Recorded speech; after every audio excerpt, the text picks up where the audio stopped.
What's going on YouTube? So 5 investment mistakes that could cost you big. Now, I only know a little about investing, but I know a lot about scams. Everyone makes mistakes when it comes to money, but some of these errors can have serious long-term consequences. Have you ever wondered why it feels like you're never quite getting ahead, no matter how hard you try? The truth is, many people are losing money without even realizing it, through a series. You want to know why I know a lot about scams? Because scams are crazy. They're always out there. They're always a bunch of get rich quick schemes, and I fell for some of them. People are more aware of financial fraud than ever before. From crypto influencers to suspicious looking text messages, we are all trained to be on the high alert about everything. Unfortunately, the fact that we now suspect everything is a scam is a big reason why financial fraud is at an all-time high. So what I'm trying to do for y'all is not fall for some of these scams and how you to avoid them. Now, I know the biggest issue is the allure of get rich quick schemes. Always promise but under deliver. Now, here's a scam that people always fall in. So this first scam is fairly common, especially if you use Venmo, but it could happen on other payment systems as well. The way it works is you get some money from somebody you don't know. So all of a sudden there's money sent to you, but then they send you a message saying that it was a mistake. They send it to the wrong person. A lot of times they'll include a sob story about how they need the money back as quickly as possible. They've got medical bills, whatever. So they want you to send them the money back. But the thing is, when you send the money back, that's a legitimate transaction. But the money they sent you, that was done either with a stolen credit card or maybe they faked the entire thing. So eventually you find out you never had that money that they sent you, but you already sent them the same amount of money back. They've closed their account, they're gone, and there's no way for you to get that money back. Did not know get rich quick schemes target a group of people. And they spend tons of money researching and trying to understand how to catch you. And it's usually targeted for beginners or someone who's trying to get rich quickly. Now, most of the times you need to understand these get rich quick schemes will fail. And they just take your money and run. And that's something you have to understand. Almost everyone has fallen for one. Some people don't like to admit it, but people fall for it all the time. I have a cousin that fell for a Magic Gathering scam from Temu, and he lost a few $1,000s, and that sucks for him. Now, these get rich quick schemes usually either too good of a price, unrealistic returns, and most time it seems unsustainable.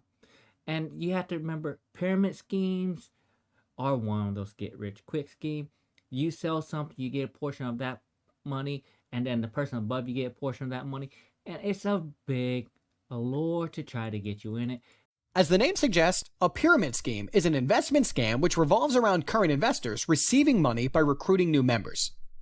The new members will receive money by recruiting other people, and so on.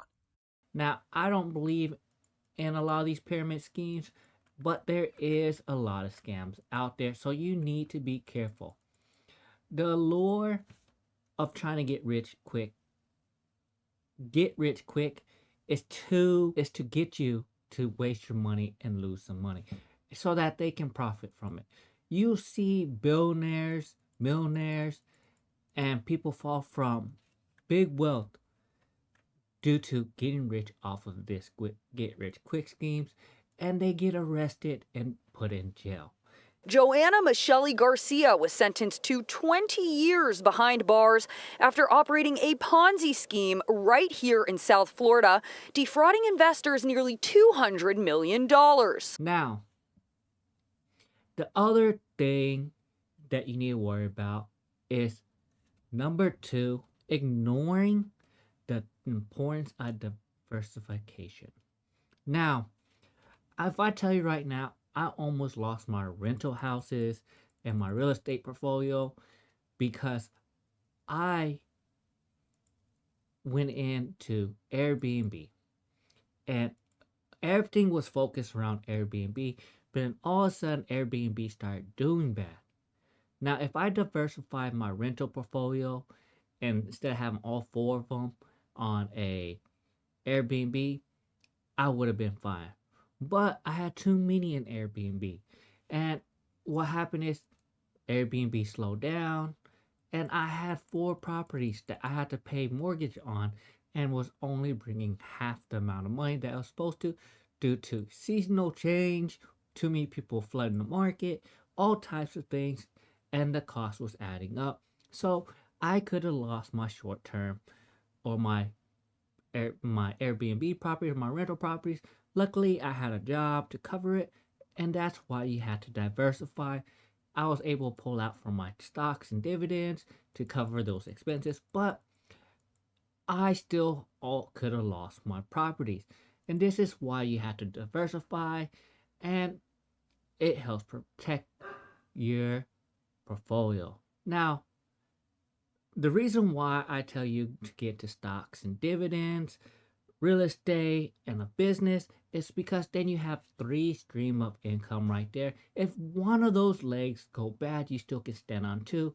And most time I tell you try to have four, which is your job income, real estate, stocks, bonds, dividends, and your small side hustle. Now, when you get all four of those incomes and you start building your portfolio and try to make it out of the rat race, make it to become successful, you have more stream of income. So if you get fired, you can still afford to have it. Or if you have two properties not renting out, you still have money coming in to afford all these things. This is the importance of diversifying your portfolio.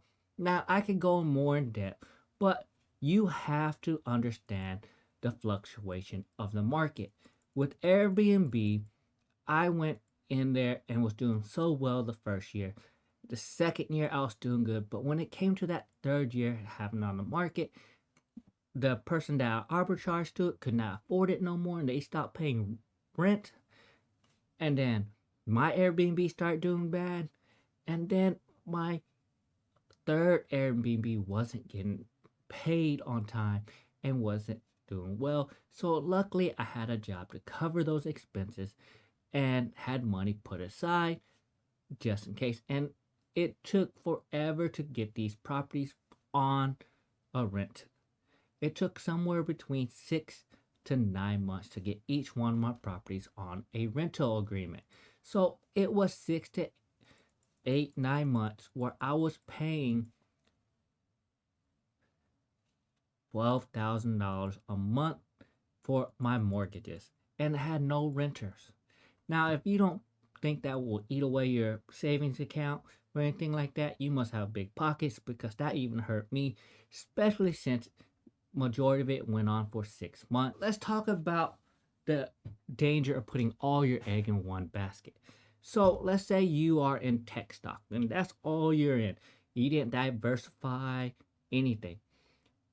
Let's use Tesla, for example. And then Elon Musk does something bad. Let's say you had $1 million in his company and you didn't diversify, you just went all in on him. Do you know what happened whenever he smoked weed on the Joe Rogan show? His stock plummeted.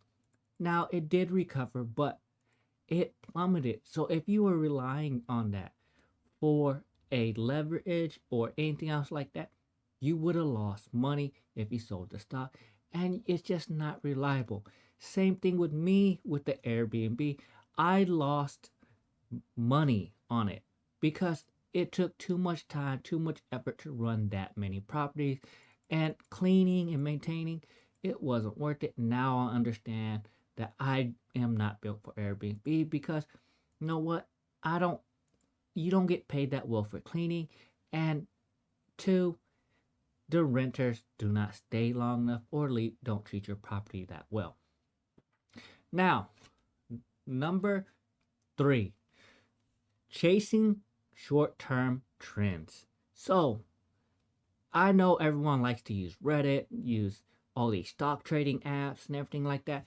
I tell you right now, those are a horrible place to get your trade and information because a lot of those people do short-term trends And I can tell you right now, people on YouTube will pump and dump stocks all the time. I've seen people do this. They'll hype up this stock and then say, I'm going all in, and then they sell it. But you have to understand there might be a delay on that video. So by the time you watch that video, you might have went in on it and everyone is dumping that stock because he wants to go into something else. So, and I'm in chat groups, literally on WhatsApp, when people are saying, hey, I'm gonna buy this stock, anyone else want to? And they're trying to pump and dump. They're trying to hype it up, get a big number on it, and then start selling it. So you have to understand, there is a bunch of trends you need to stay away from. And the big part about these short-term trends, you have to highlight the importance of conducting your research and how you want to do your research. Not everybody studies and research the stock the same, the investment same. I do the very general on it. I do trends, I do finance, and then I see what's going on with the company. So I don't do the in-depth like some people do, but I do the basic. And you need to know that you need to understand the company or the investment you are getting into. And short-term investments normally do not work very well. Even whenever I do angel investment, usually it does not go that well. You have to remember most businesses fail, but some are successful and gives you a high return. Now, let me give you an example of a short-term trend. GameStop. What happened with GameStop? We all know what happened with GameStop. If not, here's a video. Speculation. And these people that have been, these hedge fund guys, they've been manipulating the stock market in a very similar way forever. Yeah. But these guys on Reddit decided to get together collectively. And what is it called? The subreddit called Wall Street Bets. Yep. So Wall Street Bets decided that these hedge funds were shorting GameStop, right? So they decided, we're going to buy GameStop. We're going to fuck their whole system up. Just to boost GameStop. Yeah, well, stock. just to see if they could, and just the And there's other companies that did this. And you have to understand the risk of short-term trends. A lot of people lost money and some people did gain, but more people lost money for trying to follow a trend, especially if something happens and you can't trade your stock or anything like that day. Number 4, not understanding your risk tolerance. Now, do you know what's the difference between concept of risk tolerance for investors? They set up bare minimum and maximum of loss, and they put a maximum and minimum on the gains so they can sell their investment. Now, I'm a long-term investor, so when I buy a stock, I don't plan on selling it for a few years. But there's some people that do day trades, some people do swing trades, some people do weekly, some people do monthly, and some people do yearly. So based off that, you need to understand when a stock hits a certain amount or your rental property hits a certain amount, it's time to bail, especially when you're flipping a house. Because flipping a house could get you in a negative very quickly, very fast, because of the issues with the house. And you have to know when to call it, especially on some of these house flipping. You know, once you run into one problem, you have to fix it, another problem, and you have to back out and reevaluate the whole situation. And you have to understand what's your risk tolerance. Now, how do you determine your risk tolerance? Is based on how financially sound you are.